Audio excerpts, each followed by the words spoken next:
Hello student, master जी classes में आपका स्वागत है। आज हम स्टार्ट करने जा रहे हैं 12th स्टैंडर्ड का सेकंड चैप्टर है ये, जिसका नाम है आपका इनवर्स ट्रिग्नोमेट्रिक फंक्शन। राइट, ये आपके 12th स्टैंडर्ड का सेकंड चैप्टर है।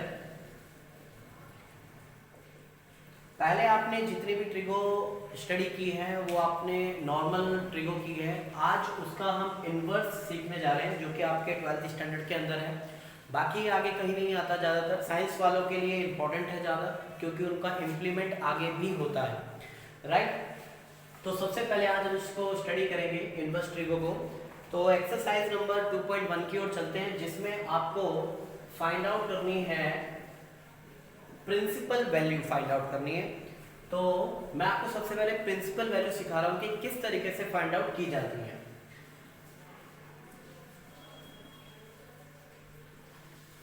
तो ध्यान से देखें, इसके लिए आपको ट्रिग्नोमेट्रिक वैल्यूज पता होनी चाहिए, जो कि आप 10th स्टैंडर्ड से सीखते आ रहे हो कि साइन 30 की वैल्यू क्या है, साइन 60 की वैल्यू क्या है, कोस 50 की वैल्यू क्या है, ये वगैरह वगैरह जो आपके सारी वैल्यूज हैं, उनको ट्रिग्नोमेट्रिक वैल्यूज जो है पता होनी चाहिए आपको।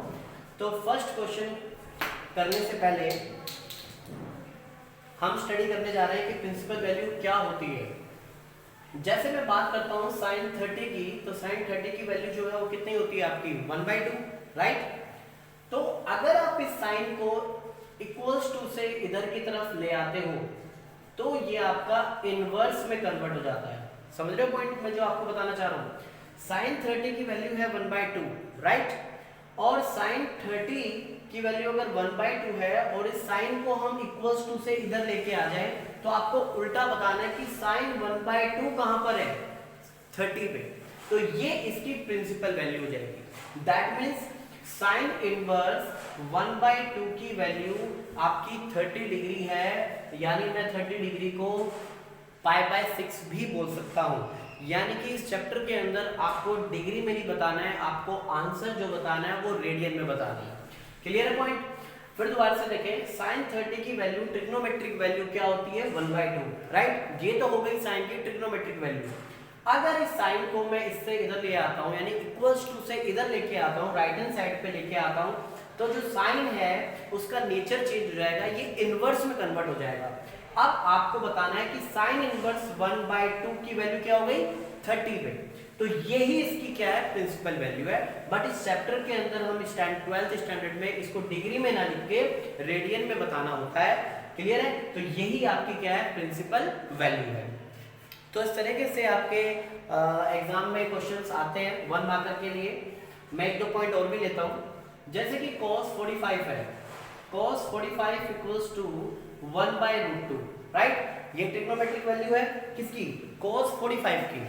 45 को हम π/4 बोलते हैं। ये देखो, ये तो आपको पता होना चाहिए 11th स्टैंडर्ड का पॉइंट। अगर 11th स्टैंडर्ड में किसी की ट्रिग्नोमेट्री अगर वीक है तो उसको यहाँ पर भी प्रॉब्लम आने वाली है। ओके, और इवन आगे भी जितने चैप्टर्स है सारे ट्रिगो से ही रिलेटेड हैं। अगर माइंड में आपके ये है कि बिना ट्रिगो के काम चल जाएगा तो नहीं होगा ऐसा। फॉर्मूले भर भर के हैं इस चैप्टर के अंदर, जितने मर्जी आ सकते हैं फॉर्मूले, तो फॉर्मूले भी आपको याद होने चाहिए। ये आपकी प्राइमरी है। क्लियर है? अब यहाँ पर बात करते हैं cos 45 की वैल्यू है 1/√2। क्लियर है? अगर मैं cos को इधर लेके आता हूँ और इसको आप इनवर्स में कन्वर्ट करते हैं, तो ये इसकी प्रिंसिपल वैल्यू हो गई। यानी cos 1/√2 कहाँ पर है, 45 पे है। ये इसकी प्रिंसिपल वैल्यू कहलाएगी। राइट, तो ये इस तरीके से हमारा जो है प्रिंसिपल वैल्यू कैलकुलेट की जाती है। तो क्वेश्चन आपको इस तरह से दिए होंगे और आपको इस तरह से आपको इसको कन्वर्ट करना पड़ेगा। क्लियर है? तो ये बात तो आ गई हमारे समझ में। तो अब हम चलते हैं अपनी एक्सरसाइज की ओर कि वहां पर क्या क्या चीजें लिखी हुई हैं, क्या क्या क्वेश्चंस हैं, उसको हम करने की कोशिश करते हैं।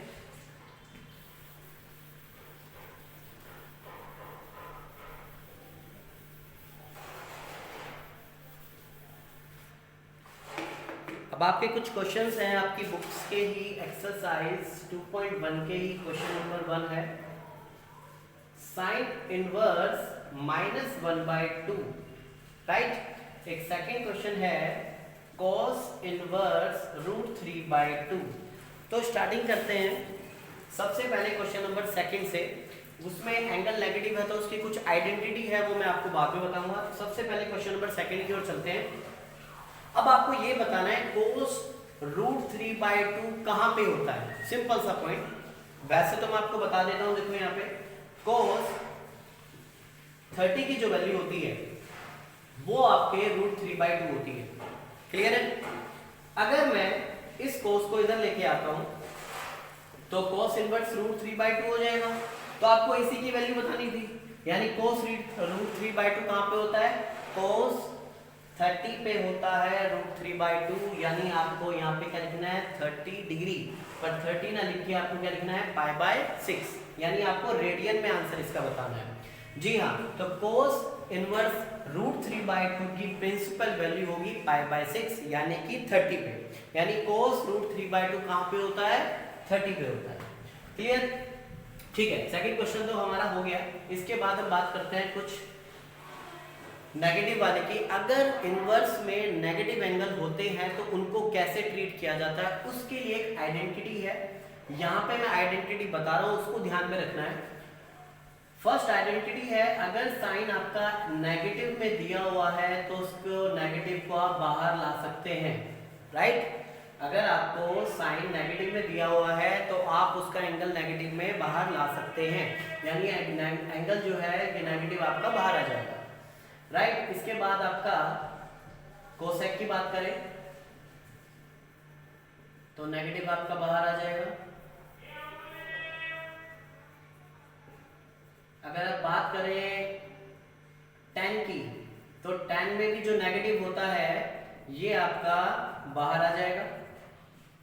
इसके बाद बात करें हम कोट, अगर कोट का एंगल नेगेटिव है तो आप इसको पाई में से माइनस करके लिखेंगे। और अगर आपका आ जाता है कोसेक, सेक आ जाता है नेगेटिव में, तो आप इसको भी क्या लिखेंगे? पाई में से माइनस करके लिखेंगे। ये वाला पोर्शन हटा देता हूं। इसके बाद सिक्स्थ फॉर्मूला है आपका, यहाँ पे रिमेनिंग रह गया है आपका साइन, कोसेक, टैन, कोट। अगर कोट का एंगल भी नेगेटिव पे होता है तो आप इसको पाई में से माइनस करके लिखेंगे। राइट? तो ये 6 फॉर्मूले हैं आपके, ये तभी अप्लाई होंगे जब आपका नेगेटिव में होगा, यानी इनवर्स की जो वैल्यू है, एंगल है, अगर वो आपका नेगेटिव में होगा तो ही अप्लाई होगा, अदरवाइज नहीं हो पाएगा। राइट? तो इसके बाद सबसे पहले हम बात करते हैं साइन इनवर्स का जो एंगल है वो आपका नेगेटिव है। अब यहाँ पे मैं देखता हूँ कि साइन का अगर एंगल नेगेटिव है तो ये नेगेटिव आप बाहर निकाल सकते हैं, और एग्जाम में आप मेंशन करेंगे कि साइन का एंगल नेगेटिव है, दैट्स व्हाई ये आपकी वैल्यू बाहर आएगी। राइट? यानी नेगेटिव आपका बाहर आ जाएगा एंगल से। अब आप ये बताइए कि साइन 1/2 कहां पर होगा? तो साइन 1/2 होगा आपका 30 पे। राइट? 30 पे होगा, और 30 को आप क्या लिखते हैं? π/6 लिखते हैं। क्लियर है? तो ये इसकी प्रिंसिपल वैल्यू होगी। तो सबसे पहले आपके माइंड में क्या पॉइंट आएगा कि साइन का एंगल क्या है? नेगेटिव है। नेगेटिव के केस में क्या करते हैं? नेगेटिव हम कॉमन ले लेते हैं, कॉमन आ गया। अब आपको बताना है साइन 1/2 कहां पे होता है? 30 पे होता है, और 30 को हम π/6 से डिनोट करते हैं। तो फर्स्ट क्वेश्चन आपका नेगेटिव पे बेस्ड था, कोई भी नेगेटिव पे बेस्ड होगा, इन 6 फॉर्मूलों में से आपको अप्लाई करना है उसी के अकॉर्डिंग। राइट? कोट, सेक और कोट में पाई में से माइनस करके लिखते हैं। क्लियर है? तो आई होप आपको ये पॉइंट समझ में आया होगा। ठीक है? इसके बाद हम नेक्स्ट क्वेश्चंस की ओर चलते हैं।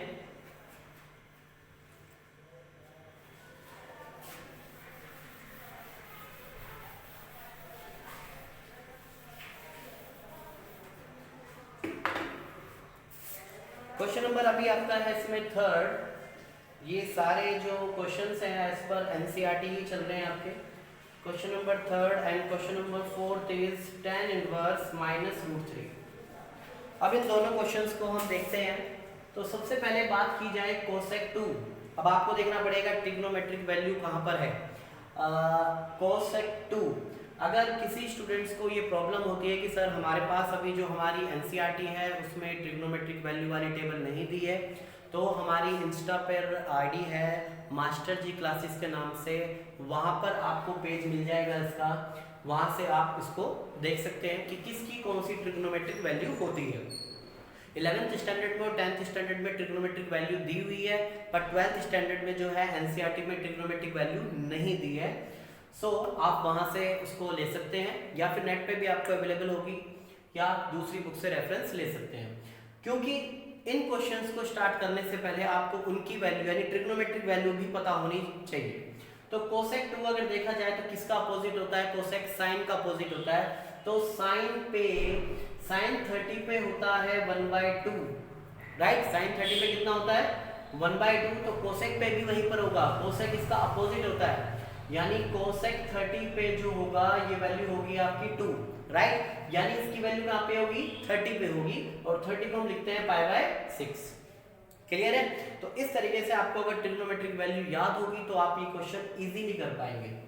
इसके बाद क्वेश्चन नंबर 4 की ओर चलते हैं। क्वेश्चन नंबर 4 में आपका क्या है? एंगल आपका नेगेटिव है, राइट। एंगल नेगेटिव होने पर आप ये देखेंगे यहाँ पे कि कौन सी आइडेंटिटी यहाँ पे अप्लाई करेंगे। तो आप आइडेंटिटी अगर देखें तो थर्ड नंबर आइडेंटिटी आपकी यहाँ पे अप्लाई हो रही है, राइट। तो थर्ड आइडेंटिटी आपकी नेगेटिव है, तो नेगेटिव आप इसमें से कॉमन ले सकते हो।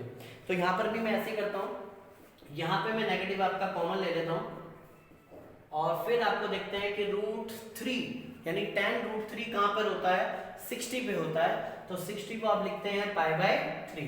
आंसर आपको रेडियन में ही शो करने हैं, अदरवाइज शो नहीं करने। आप डिग्री में ना छोड़े, क्योंकि आंसर डिग्री में यहाँ पर नहीं दिए जाते। सारी फॉर्म जो है आपके इसी पे दी जाती है, रेडियन फॉर्म में दी जाती है। तो क्वेश्चन नंबर 3rd और 4th आपका फिनिश। फिर नेक्स्ट क्वेश्चन की ओर चलते हैं।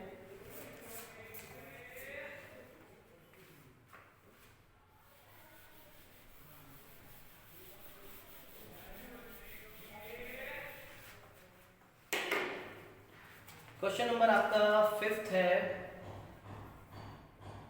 cos inverse -1/2, and question number 6th है tan इनवर्स -1। तो दोनों क्वेश्चन बड़े अच्छे हैं, तो ध्यान से देखा जाए। क्वेश्चन नंबर 5th की ओर चले तो cos का एंगल आपका नेगेटिव है, राइट। अब cos का एंगल नेगेटिव है तो cos आप यहाँ देख सकते हैं, सॉरी यहाँ पे सारे फॉर्मूले मैंने लिख दिए, ये आप cos का लिख दें यहाँ पे। cos और cot के दोनों ही पाई में से माइनस करके लिखते हैं। तो आइडेंटिटी नंबर आप 4 देखें तो 4th आइडेंटिटी में आपको एंगल नेगेटिव दिखाई देगा। अगर नेगेटिव के केस में ऐसा होता है तो आप क्या करते हैं? पाई में से माइनस करके इसको प्रेजेंट करते हैं, pi minus cos inverse 1/2। Clear है?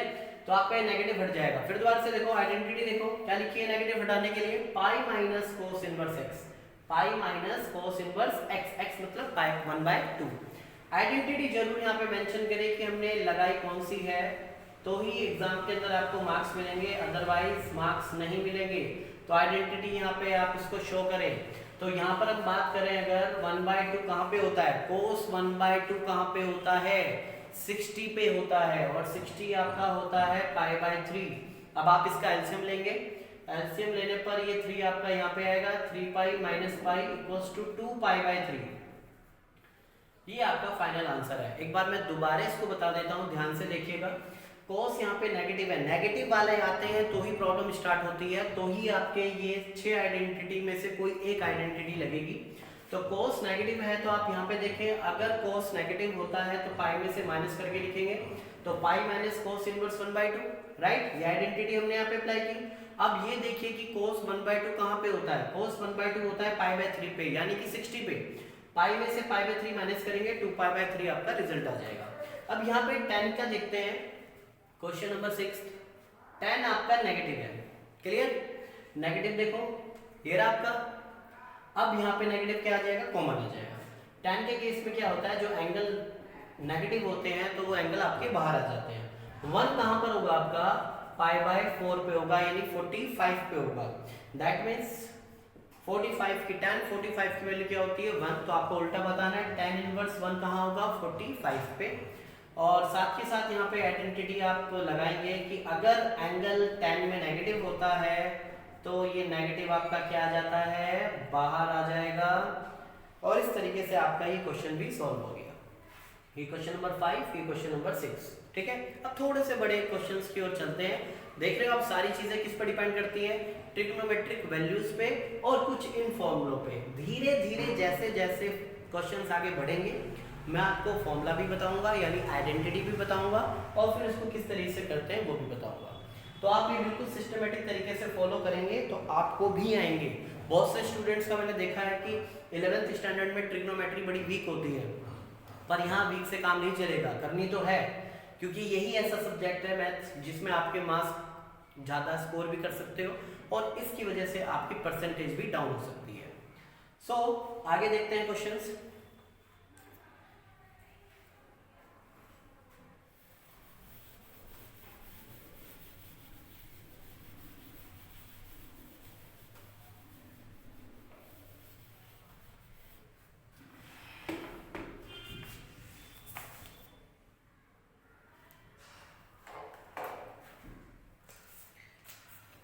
क्वेश्चन नंबर 11 की ओर चलते हैं कि आपका 2 मार्क्स के लिए है। क्वेश्चन की लेंथ थोड़ी सी बढ़ जाती है। tan inverse 1 cos inverse -1/2 and sin inverse -1/2। Clear? तो ये क्वेश्चन है आपका जिसमें tan इनवर्स फाइंड करनी है वैल्यू। तो वैल्यू फाइंड करनी है तो सबसे पहले आपके पास देखिए tan इनवर्स 1 कहाँ पे होता है, 45 पे होता है, तो 45 को आप ले सकते हैं π/4। इसके बाद cos आपका नेगेटिव है, तो cos इनवर्स नेगेटिव है तो आपका नेगेटिव वाली आइडेंटिटी लगेगी, इसको आप पाई में से माइनस करके लिखें, तो pi minus cos inverse 1/2, right. इसकी आइडेंटिटी हमने लगा दी। अब साइन में चलते हैं, तो साइन का एंगल क्या है आपका, नेगेटिव है, ये साइन का एंगल नेगेटिव है तो नेगेटिव आपका बाहर आ जाएगा, राइट। तो ये नेगेटिव आप बाहर ला सकते हैं एज पर फॉर्मूला। अब यहाँ पे क्या करेंगे आप, यहाँ पे आपने आइडेंटिटी अप्लाई की, आपने यहाँ पर आइडेंटिटी अप्लाई की, अब आप क्वेश्चन क्या करोगे, सॉल्व कर दोगे। तो ये आपका π/4। अब आपको cos 1/2 बताना है कहाँ पर होता है, cos 1/2, cos इनवर्स 1/2 होता है आपका 60 पे, तो 60 को आप लिखेंगे π/3। sin 1/2, sin 1/2 कहाँ होता है, 30 पे, और 30 को आप लिखेंगे π/6। अब यहाँ पे हम फिलहाल एलसीएम लेंगे। एलसीएम देखा जाए तो यहाँ पे 12 आएगा, 4, 3 और 6 का एलसीएम लीजिए, 12 आएगा, ठीक है। इसके बाद 4, 3 = 12। बहुत से स्टूडेंट्स को एलसीएम भी नहीं लेना आता, तो एलसीएम देखो कैसे लिया जाता है। सबसे पहले इस वैल्यू को इससे डिवाइड करें, 4, 3 = 12, उस वैल्यू को पाई से मल्टीप्लाई कर दें, राइट। 12 को इससे मल्टीप्लाई करेंगे, 12 पाई, 3, 4 = 12, 4 पाई, 6, 2 = 12, 2 पाई। प्लस माइनस कर लेते हैं, आई थिंक ये है 15, 15 - 6, 9 π/3, सॉरी 9 π/12, और ये 3 से डिवाइड हो रहा है, 3 3 = 9 और 3 4 = 12, तो 3 π/4 ये आपका राइट आंसर। क्लियर है? तो इस तरीके से आपका एक क्वेश्चन होगा। मैं एक बार दोबारा डिक्टेट कर देता हूँ। tan इनवर्स 1 कहाँ होता है, π/4 पर, 45 पे। cos इनवर्स -1/2, अगर नेगेटिव वैल्यू होती है तो पाई में से आप माइनस करके लिखेंगे। साइन में नेगेटिव होता है तो नेगेटिव आप बाहर लेके आ जाएंगे, ये नेगेटिव आपका बाहर आ जाएगा। sin 1/2 π/6 पे होता है, cos 1/2 π/3 पे होता है। एलसीएम लीजिए, सोल्व कीजिए, तो फाइनली 3 से कैंसिल हो रहा था, तो आपका फाइनल आंसर आ गया 3 π/4। क्लियर है? इसके बाद हम एक और क्वेश्चन करने जा रहे हैं इसका, क्वेश्चन नंबर 12। देखो कोशिश यही है कि आपको अच्छी तरीके से एजुकेशन दी जाए, नॉर्मल वे में दी जाए, तो आप उसका बेनिफिट उठाएं। तो मैं यही आपसे रिक्वेस्ट है कि आपके पेरेंट्स आपके लिए बड़ी होप लगा के चलते हैं कि मेरे बच्चे के मार्क्स अच्छे आएंगे। तो अभी सिचुएशन ऐसी है कि इस सिचुएशन में लोग से नहीं मिल पा रहे हैं और सभी घर पे रहें, सेफ रहें, तो ये आपके लिए ही फैसिलिटी दी जा रही है, तो उस फैसिलिटी का बेनिफिट उठाएं और घर बैठे जो है आप स्टडी करें। इसके बाद हम क्वेश्चन नंबर करने जा रहे हैं 12th, जो कि एक अच्छा क्वेश्चन है।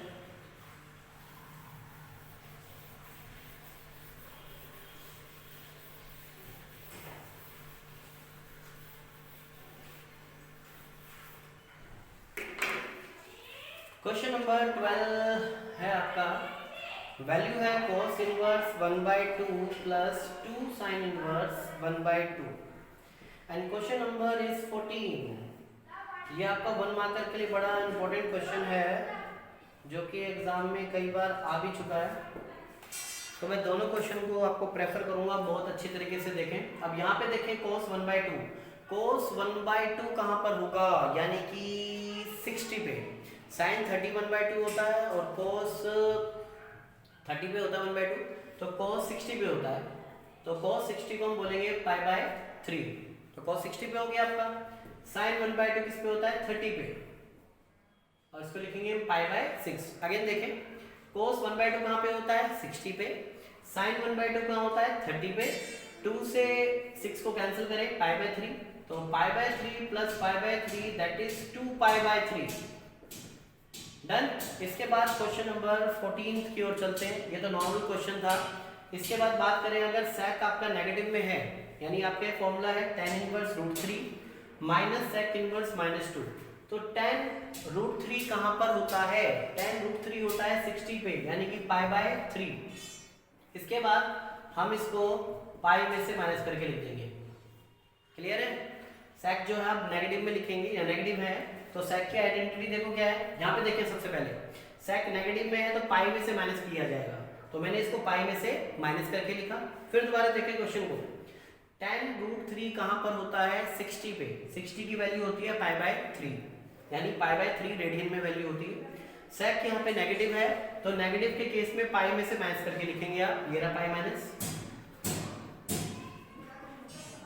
अब यहाँ पे माइनस माइनस क्या हो जाएगा आपका प्लस हो जाएगा, ब्रैकेट ओपन करेंगे तो अब sec 2 कहाँ पे होता है आपका, यानी जहां पर cos होता है cos 60 पे होता है 1/2, तो sec 60 कितना होगा आपका 2 होगा, यानी कि हम यहाँ पे 60 को लिखेंगे π/3।